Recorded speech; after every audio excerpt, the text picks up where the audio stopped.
Dört cennetim var ve her dört cennetimde birer cehennem. Alev alev yanan kalbim. İnsanlar çok yabancı ve yalancı. Tanrısını terk etmiş yürekler. Bu kadar kin nefret Tanrı'dan mı? İnanmam. Bu gece bu şiirle yatamam. Bir kabus var her gece gördüğüm. Onu da içimde tutamam. En derin yerindeyim uykunun. Saat kaç bilmem. Duyuyorum. Kuşlar ötüyor.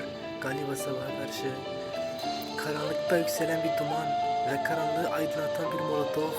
Sensizliği bozansa yüreğim. Kötü donatılmış bir ölüm.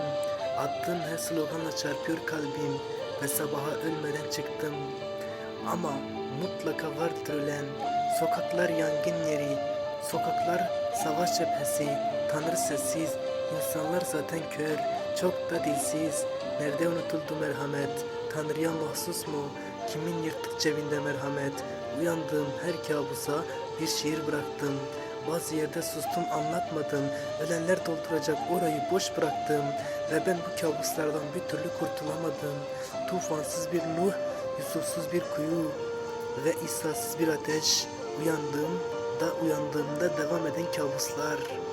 Kabuslar.